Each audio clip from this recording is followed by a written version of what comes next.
part 1 out of 2 of my guide to brewing kombucha. This health drink's been floating around for a while. I'm sure you've seen it at Whole Foods. It's about $3 for a little bottle of it. It's really good and it's got a lot of interesting health benefits, which I'm going to write about in my blog post when I eventually do one.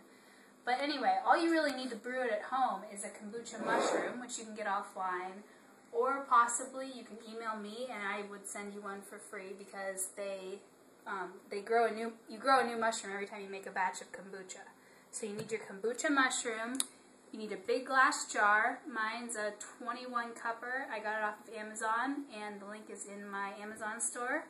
You need some sugar and you need some tea. Okay, so what I've done is I've boiled some water. You guys are smart cookies, so I think you can figure out how to boil water on your own. So I'm going to take my boiled water and I'm going to add a cup of sugar. So a cup of sugar to 21 cups of water. And one thing you don't want to do when you're making kombucha, and what I did the first time I brewed a batch and completely ruined my first mushroom that I got, was I tried to use a different sweetener. I tried to use palm sugar to make it healthier, but all you really need is plain white sugar. Then the sugar is just to feed the yeast. You're really not going to be ingesting the sugar when you do eventually drink the kombucha. So you got your boiling water, and here's the messy part. You're going to pour it into your glass jar. This is why you want to use a heavy-duty glass jar, so it doesn't crack when you pour your boiling water in.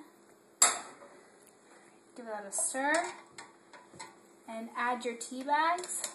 Got 8 tea bags. You want to use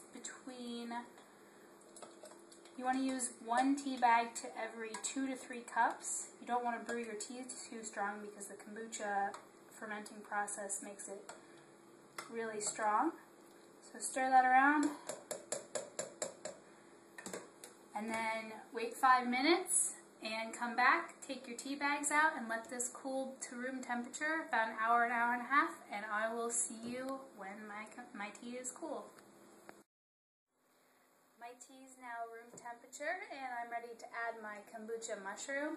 You don't want to add it when the tea is too hot or it will kill your mushroom and you'll have to get another one. So what I'm going to do is first I'm going to add the starter tea from my mushroom. Every time you make a batch, you want to save a cup or so of tea to put in with the mushroom while you do the second ferment. So I'm just going to grab my mushroom, I'll show it to you in a second, and add the starter tea. Give it a stir.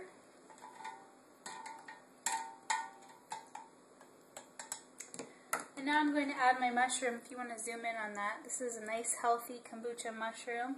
If you see some of the stuff that's clinging to it, that's not mold. All that is some dead yeast cells from the last batch that I did. So take my mushroom and I'm just going to float it on top. Sometimes they float, sometimes they sink. Doesn't really matter. It's going to give you the same results. And I'm going to take a paper towel and fold it over. And just cover the top of my jar. You want to use something that can breathe, like a paper towel. And just use a rubber band. I'm going to put this in a cool, dark place for 9 to 11 days. 9 days will give you a sweeter brew. More days, it'll allow for more fermentation. It'll give you a slightly more alcoholic brew, but it'll be bubblier. So stay tuned for part 2, which should be coming within 2 weeks.